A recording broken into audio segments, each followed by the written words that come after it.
Olá, terceiro ano. Então vamos para a nossa aula de hoje. A aula dessa semana é correspondente à unidade 2, aula 7. E da mesma forma que eu falei nas outras, eu peço que vocês acompanhem junto ao livro, façam suas anotações, prestem atenção nas atividades, né? Porque tem atividade para essa semana também. Então vamos lá, vamos começar. Fé e drama. Bom, em arte, o termo barroco, né, esse termo cuja origem se supõe ser do português antigo e o significado é pérola irregular ou pedra. Descreve uma linguagem bastante complexa. Então, após o idealismo do Renascimento e o artificialismo do maneirismo, a arte barroca propôs discutir principalmente as tensões religiosas da época. Então, essas tensões, gente, esse tensionamento se deu sobretudo em razão do desejo de a Igreja Católica em Roma reafirmar-se na esteira da reforma protestante, iniciada na Alemanha. Com essa intenção, o que se requeria nesse contexto de crise da fé e avanço do protestantismo era uma arte nova, impactante, capaz de arrebatar o observador no momento em que ele se deparasse com a obra. Esse choque valeu-se principalmente da dramaticidade aliada aos temas religiosos. Então, voltando ali para o slide, né, para as coisas que eu coloquei para vocês. A Contra-Reforma Católica encontrou na arte barroca uma maneira de cativar os espíritos. Imperadores e reis de toda a Europa católica respeitavam a Igreja. Por isso, um grande número de projetos de arquitetura, pintura e escultura foi encomendado pelas cortes reais da Espanha, da Itália e também da França. As principais potências católicas, a fim de glorificar a grandeza divina e reforçar suas posições políticas junto ao papado. Então a gente vai falar basicamente hoje sobre o barroco, tá? Deixa eu contar aí pra gente ir para esse tema luz e sombra na dramaticidade da pintura. Vou contar uma historinha assim rápida para vocês. Então, quando Martinho Lutero escreveu em 1517 suas 95 teses, inaugurou um movimento que mudaria para sempre o mundo, que foi o quê?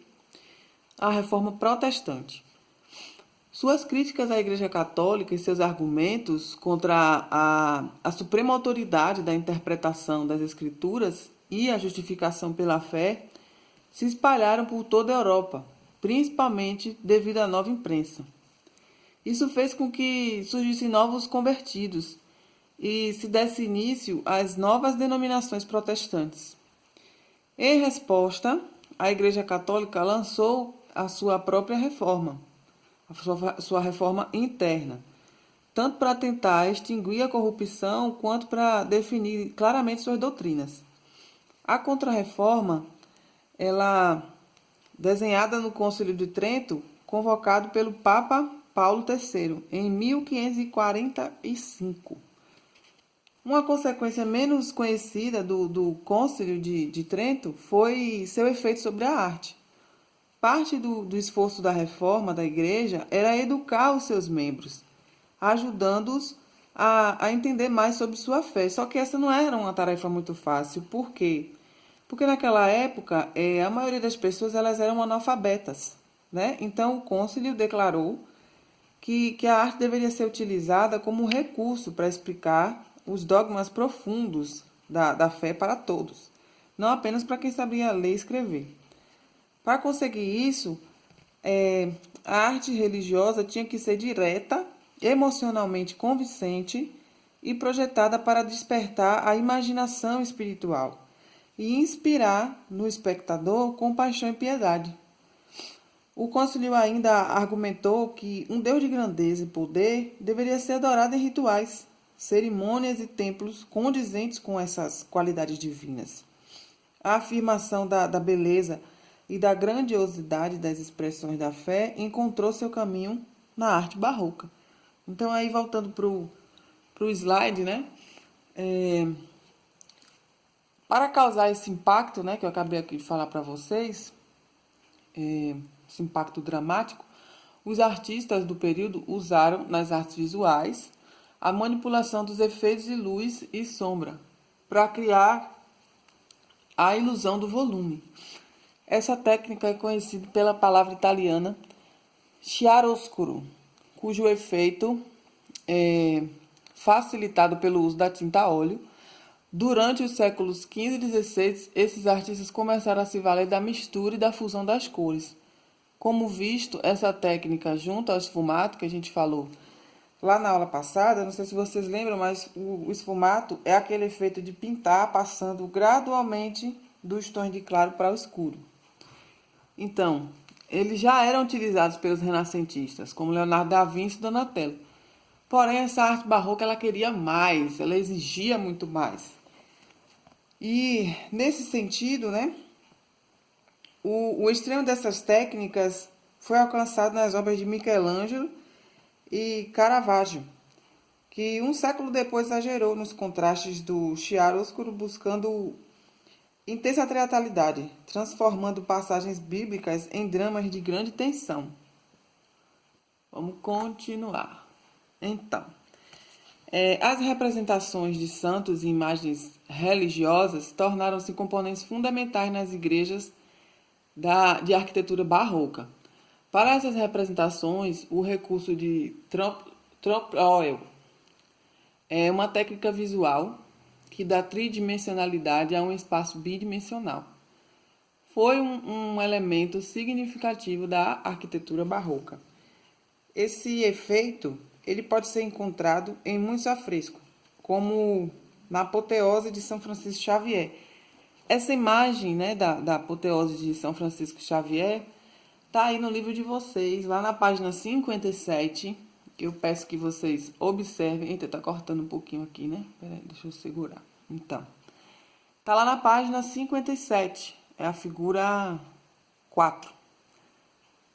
Então, voltando a explicar sobre isso, né? Na igreja de mesmo nome, na qual uma cúpula parece que se abre para o céu e se vê o santo sendo carregado para o alto por um grupo de anjos. O espaço ele é relativamente pequeno e a obra não é tão grandiosa. Sua composição é compacta e com poucos personagens.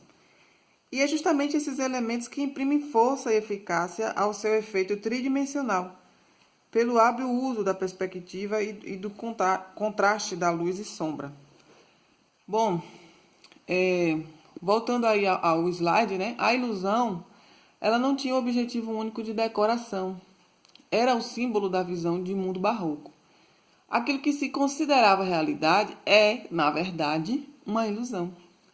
A imagem apresentada é uma chamada para a recusa dos sentidos, propondo ao observador não confiar naquilo que ele vê.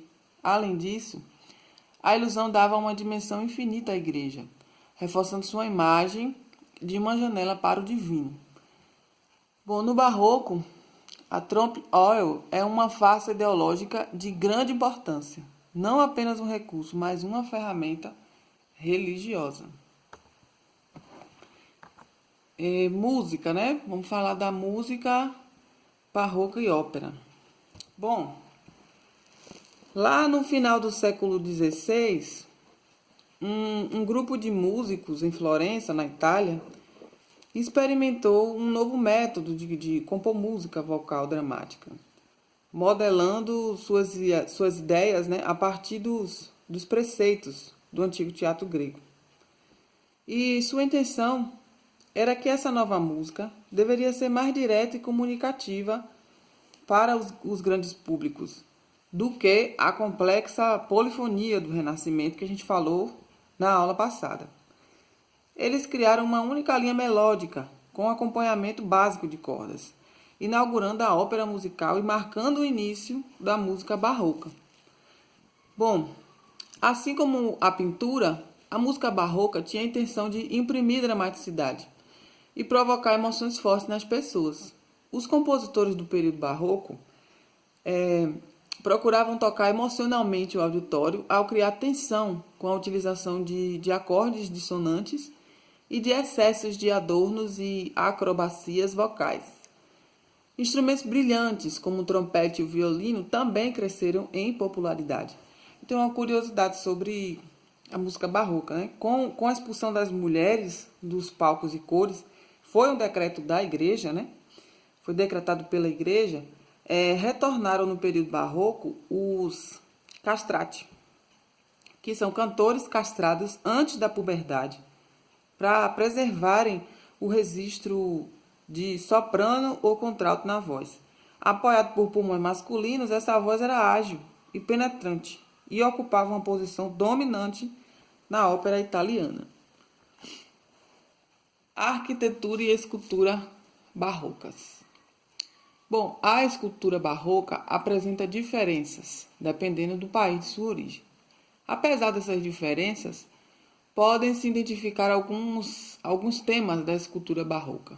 O dinamismo de suas composições, que sempre parece estar em movimento, a beleza, ao mesmo tempo idealizada e expressiva, e a técnica primorosa. Na arquitetura, a dramaticidade ela cede lugar à imponência. Com o intuito de proclamar a importância da fé para os cristãos e para aqueles que estavam abandonando o cristianismo e aderindo ao protestantismo, a Igreja Católica erigiu templos esplendorosos, demonstrando o poder que detinham. As linhas retas e simples do Renascimento foram substituídas por curvas exageradas e pomposas, enquanto cúpulas e telhados foram ampliados e cuidadosamente construídos para produzir efeitos espetaculares de luz e sombra. Tá aí a atividade dessa semana. Vocês vão assistir a esse filme, Moça com Brinco de Pérolas, e vão desenvolver uma redação sobre o filme. Essa redação deve conter pelo menos 15 linhas, tá? Vocês também vão realizar a leitura da aula 7. Prestem atenção em cada detalhe, nas entrelinhas sempre há questões interessantes. Então, leiam detalhadamente, cuidadosamente. E também vão responder as páginas do livro, né? 60 e 61. Então, é isso, gente. Mais uma vez, se cuidem, fiquem em casa. E breve nós estaremos juntos, se assim Deus quiser e permitir. Um beijo e um abraço, turma.